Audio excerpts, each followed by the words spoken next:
Let's bring you the latest from Hong Kong. Police have charged 42 people with rioting, and this is very serious. Under Hong Kong's laws, rioting is defined as unlawful assembly of 3 or more people who commit a breach of peace.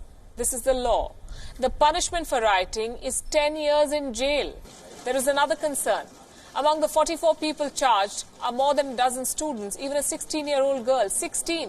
These protesters are all staring at a decade in jail. Rioting is a collective crime, but it is being used to silence peaceful protesters. The Hong Kong government itself seems more like a stooge to the communist regime in China than an autonomous government. And China's playbook looks like this. The sequence: first, dismiss the protests, then distract attention from the issue, try to offer some concessions, threaten the protesters, and if none of this works, then discredit them. And that's exactly what China is doing. China is already claiming that America is behind these protests in Hong Kong. 公开报道的这个信息出来，我昨天也列举了一些。那么大家肯定只要不带任何偏见，或者是不带有选择性的睁眼或者闭眼。It's bizarre to say that, to say the least, in fact, because it's clear that the citizens of Hong Kong are fed up with the extradition bill. They want freedom from China's authoritarianism. They've said as much clearly and categorically and repeatedly. But Beijing blames America for this mess. It's part of the four-pronged strategy that I just mentioned. When the protest started, there were lies first. 呢個條例草案去返今屆嘅立法會，我明白有少部分人呢方面嘅擔心，所以喺今日我再清晰去講明逃犯條例嘅非歧視的。When the lies did not work, when the dismissal did not work, China said that these protests weren't even happening. Beijing called them illegal.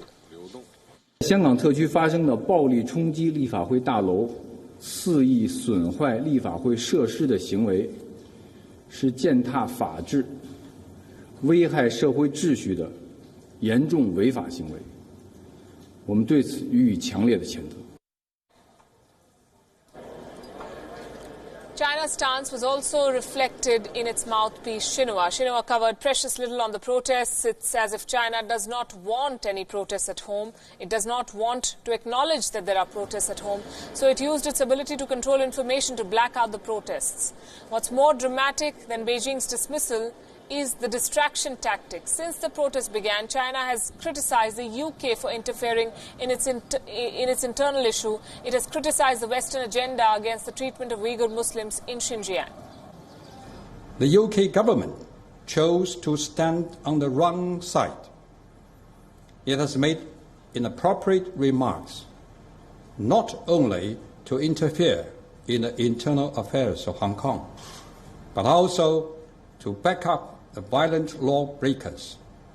It even attempted to obstruct the Hong Kong SAR government from bringing the criminals to justice, which is utter interference in Hong Kong's rule of law.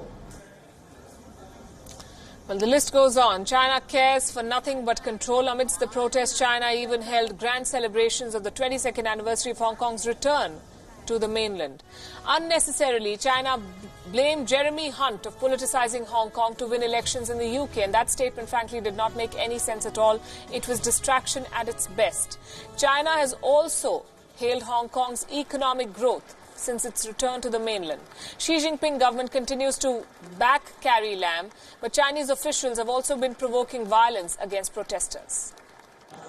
當初就冇人夠膽喺元朗搞事，我相信呢幾個月應該亦都俾大家可以做一個充分嘅準備，亦都唔會俾佢哋嚟到元朗搞事。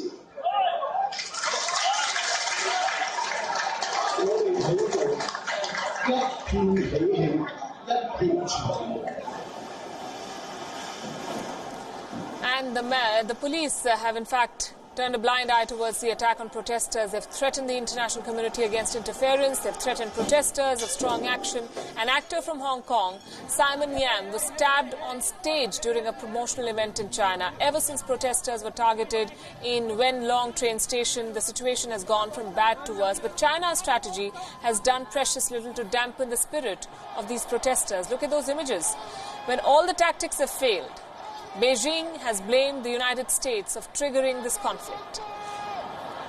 Coming back to Hong Kong, in fact, China's strategy is to finally wait the protests out and target individuals. But Beijing is between a rock and a hard place right now. If it uses military option, its track record on human rights will come under question. Besides, the people of Hong Kong may alienate China further.